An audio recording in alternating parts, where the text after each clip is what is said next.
Bonjour et bienvenue dans cette nouvelle vidéo de J'aipeurdel'avion.com, c'est Sabrina et Damien. Aujourd'hui, si on a décidé de faire cette vidéo, c'est pour vous parler des 6 grandes catégories de peur qui existent face à la phobie de l'avion. Il y a certaines personnes qui vont avoir peur par exemple des bruits, d'autres qui vont être plutôt effrayées par le milieu de l'aéroport, beaucoup de monde, etc. Donc on va en parler.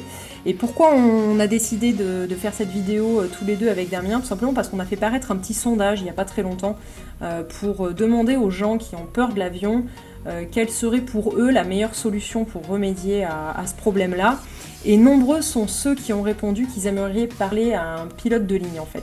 Donc on s'est dit qu'on allait vous rassurer, comme un peu plus de ces 70% de personnes qui ont répondu à ce sondage, qui ont répondu en fait cette réponse, qu'ils avaient envie de parler avec un pilote de ligne.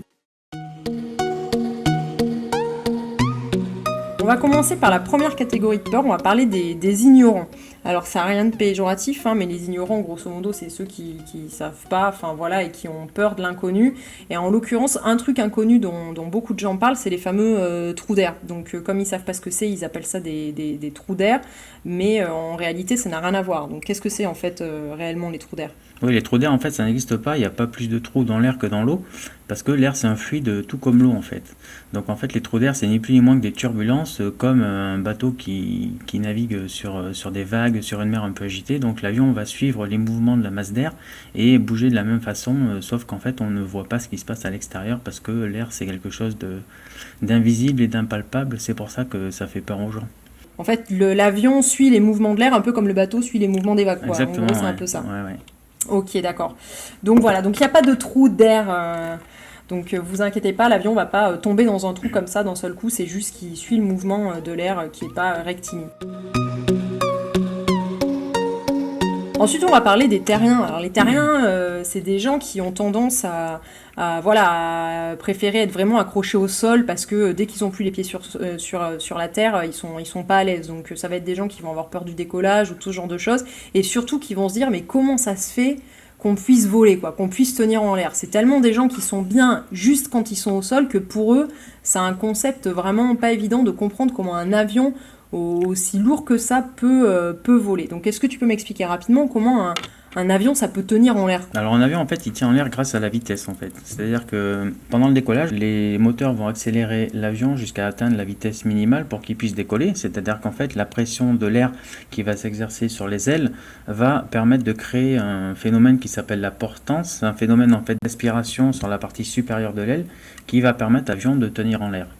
Donc tant que l'avion va maintenir sa vitesse minimale pour pouvoir voler, l'avion va tenir en l'air et planer tout à fait normalement. Même si les moteurs sont au ralenti ou même si le moteur était arrêté, l'avion continuera à voler tant qu'il a sa vitesse minimale. Tant qu'il a sa vitesse et tant qu'il a ses ailes en gros. S'il perd pas ses ailes, l'avion, même s'il est hyper lourd, il plane en fait. Ah ouais, tout à fait. Ouais. De toute façon, il ne peut pas perdre ses ailes, même s'il y a des grosses turbulences. Un avion ne peut pas casser en vol à cause des turbulences. Il n'est jamais arrivé qu'un avion casse en vol à cause des turbulences. D'accord, c'est une bonne chose à savoir.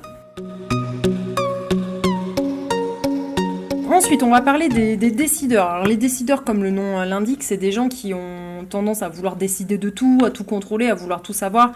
Et genre, pour eux, rien que le fait que dans le cockpit, ils puissent pas savoir ce qui se passe.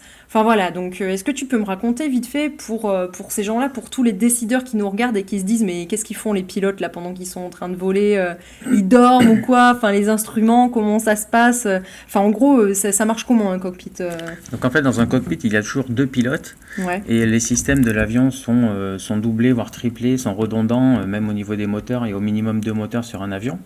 Donc en fait tout simplement parce que s'il y a une panne d'un système ou même la défaillance d'un pilote, l'autre pourra assurer le reste du vol en toute sécurité et poser l'avion si besoin, quoi. Donc au niveau des systèmes de l'avion, c'est pareil, tout est doublé, on a les mêmes instruments à gauche et à droite. Et les pilotes de la même façon peuvent se remplacer l'un et l'autre et assurer les mêmes tâches exactement pour pouvoir assurer le vol en toute sécurité. Et il peut y avoir un pilote qui tombe, qui sente pas bien ou qui fasse un malaise pendant le vol. Dans ce cas-là, l'autre pilote va assurer les tâches de l'autre pour continuer le vol. Ça veut dire que de toute façon, copilote ou commandant de bord, pilote, vous faites le même boulot en fait. On fait la même chose et les deux sont capables d'assurer les tâches de l'un ou de l'autre en cas de problème. Donc les anxieux, alors bon, malheureusement, si vous êtes quelqu'un d'anxieux, enfin voilà, il y a pas forcément l'avion uniquement que l'avion qui vous fait flipper, mais en l'occurrence, enfin voilà, du coup, ça en fait partie parce que vous avez une base, un caractère à être relativement stressé. Souvent, quand on est stressé, c'est genre le moindre truc, une porte qui claque, on va avoir peur, on va être vite surpris de tout. Et dans l'avion, le truc qui surprend quand même souvent au décollage, c'est tous les espèces de bruits un peu improbables qu'on entend. Alors, est-ce que tu peux m'en dire un peu plus sur les bruits, enfin les trucs bizarres qu'on entend, et où est-ce qu'il faut peut-être mieux se placer dans l'avion, enfin voilà, je sais pas quoi. Ouais, alors il va y avoir différents bruits, par exemple au niveau de la mise en route des moteurs ou de l'embarquement, vous allez entendre le chargement des bagages qui se trouve dans les soutes, qui se trouvent sous l'avion à l'avant et à l'arrière. La mise en route des moteurs également va générer certains bruits que vous entendrez mieux si vous êtes au niveau des ailes, au niveau des moteurs, comme également la sortie des systèmes qui se trouvent à l'arrière de l'aile pour préparer l'avion pour le décollage. C'est actionné par des pompes hydrauliques qui se trouvent dans la partie centrale au milieu de l'aile. Donc si vous êtes au milieu de l'appareil, vous les entendrez beaucoup plus, ou même le train d'atterrissage, à la sortie ou à la rentrée du train d'atterrissage, vous les entendrez beaucoup plus que si vous trouvez à l'arrière ou tout à l'avant de l'appareil en fait. Donc quelqu'un qui a peur des bruits, il vaut mieux qu'il se mette par là ou qu'il se mette par là. Il vaut mieux qu'il se mette à l'extérieur, il vaut mieux qu'il se mette à l'arrière ou à l'avant de l'appareil. D'accord. Les traumatisés, donc ça c'est malheureusement les gens qui ont vécu un vol un petit peu compliqué. On parlait des turbulences au tout début de la vidéo, donc voilà, peut-être un vol où il y a eu énormément de turbulences, de très fortes turbulences, enfin quelqu'un qui a vécu un incident en vol. Là, qu'est-ce que tu pourrais dire à cette personne, parce que ça peut arriver, quoi, le risque zéro n'existe pas, donc... Si vous avez vécu un incident à cause des turbulences ou une panne technique au cours d'un vol, le plus important lors de votre prochain vol, c'est d'en parler au personnel de cabine qui est formé pour gérer ce genre de situation, qui va vous déstresser, vous rassurer.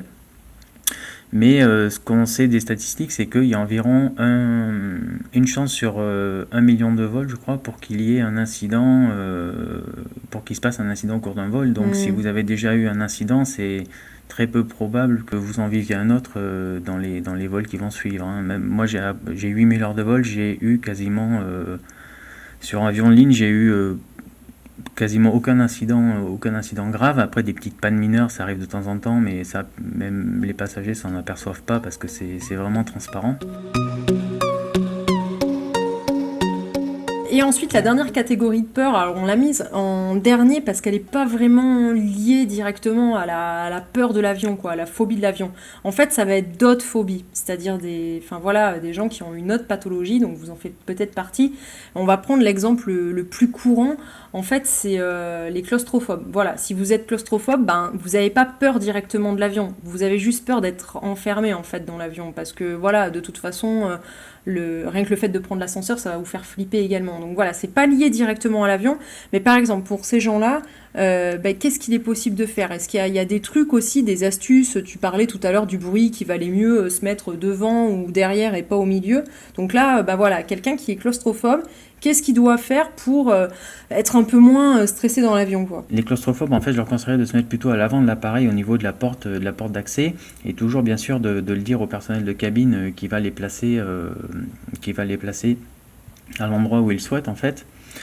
Parce qu'à l'arrière, on peut avoir la vue de l'appareil en entier, toute la carlingue, ça fait un tube assez long en fait, et ça peut être un peu impressionnant peut-être pour les personnes qui aiment pas être enfermées. Ça fait un effet d'enfermement, quoi. Ouais, ça peut être un peu déstabilisant d'avoir cette vue de Parce toute la qu'en fait, cabine. ça mesure... imagine, t'es complètement au fond de l'appareil, ça mesure combien en fait Ça dépend des avions, ça peut aller d'une vingtaine de mètres à 60 mètres, quoi. Donc, à 60 mètres Ouais. Ah ouais, donc ça doit faire bizarre. Et genre, du coup, le gars qui est claustrophobe, s'il se met devant, proche des sorties, cette espèce d'impression de se dire c'est bon, je peux vite sortir s'il y a quelque chose. Ça, c'est un truc qui peut les rassurer. T'en as déjà entendu parler? Ouais, je pense que ça peut être rassurant pour quelqu'un d'être près de l'issue. Ok, bah écoute, merci Damien. On a terminé avec cette vidéo. N'hésitez pas à laisser un commentaire et surtout pour nous dire, vous, dans quelle catégorie de phobie vous vous trouvez. Est-ce que vous avez l'impression d'être plutôt un terrien, un anxieux, un pathologique, un traumatisé, ou, j'oublie le dernier, ou un ignorant? Et si vous aussi, vous faites partie des 70% de personnes de notre sondage qui aimeraient parler à un pilote, bah, n'hésitez pas de le marquer aussi dans les commentaires, juste ci-dessous. Voilà, bye bye, à bientôt pour une prochaine vidéo. Ciao. Ciao.